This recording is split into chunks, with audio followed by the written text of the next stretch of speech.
Hello everyone अन्य এটা ভিডিঅ'লৈ স্বাগতম। এয়া ৰাতিপুৱা ল'ৰাক উলিয়াই মেলি জোতা পিন্ধাই দিব লৈছোঁ। সি কেতিয়াবা নিজেও পিন্ধে, আজি ময়ে পিন্ধাই দিছোঁ আৰু মোৰ ৰেডি একদম কমপ্লিট হোৱা নাই, মানে আধা ৰেডি হৈ আছোঁ। তাক এনেদৰে ভেনত থৈ আহিমগৈ, তাৰপিছত মই বাকী মোৰ কামখিনি চুলি তুলি ফনিওৱা সেইবোৰ কৰোঁ আৰু সেই তেনেকৈ মিলাই মিলি কৰিব লগা হয়, যিহেতু সি যায় 8টাত, মই যাওঁ 8:30টাত।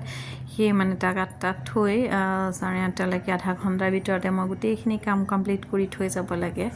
আৰু এয়া জোতা পিন্ধাই আছোঁ আৰু সেইটো কিবা কিবি কৈয়ে থাকি আৰু দেখিছেনে, এয়া তাক জোতা পিন্ধাই মেলি আৰু একেবাৰে ভেনতে থ'লোঁগৈ। এয়া ভেনত থৈ মেলি মই উঠি আহিলোঁ আৰু এতিয়া তলৰ পৰা। তাৰপিছত এতিয়া এই বাকী কামবোৰ কৰি ল'ম আৰু তাৰপিছত আৰু ভিডিঅ' কৰা নহ'ল। এয়া আকৌ স্কুলৰ পৰা আহিলৈ ইভিনিঙত ইভিনিং মানে পিছবেলা সময়ত আৰু 4টামান বজাত ঘৰলৈকে গৈ আছোঁ। আজি ঘৰত নখোৱা আছে, সেই বুলিয়ে আৰু ঘৰত ভিডিঅ' চিডিঅ' কৰা নহ'ল। আৰু এইফালে ৰাতি একেবাৰে ঘৰৰ পৰা আহিলৈ দেখিছেনে, মুখ চুখ ধুই মেলি মই অলপমান মুখত গ্লিচাৰিন লগালোঁ। তাহাঁতি জোকাই আছে, ল'ৰা ছোৱালী দুটাই ঘামি গৈছেনে কি বোলে, সেয়াই। তাৰপিছতে আৰু এয়া শুবলৈ লৈছোঁ আৰু ল'ৰাক দেখিছেনে এক্টিং,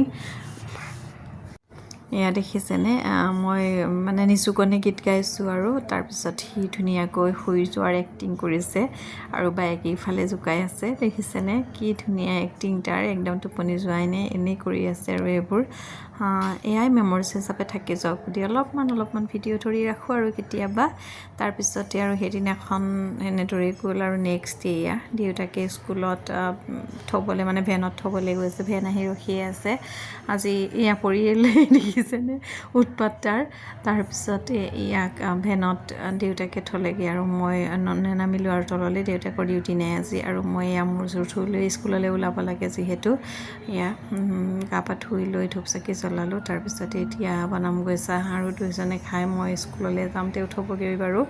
তাৰপিছতে ওলাই ল'লোঁ আৰু স্কুলত। তাৰপিছত ভিডিঅ' কৰা নহ'ল আৰু এইফালে স্কুলতহে কৰিলোঁ আৰু দেখিছে প্ৰে মিটিং ষ্টাৰ্ট হৈ গ'ল, যিহেতু এক্সাম হৈ আছে।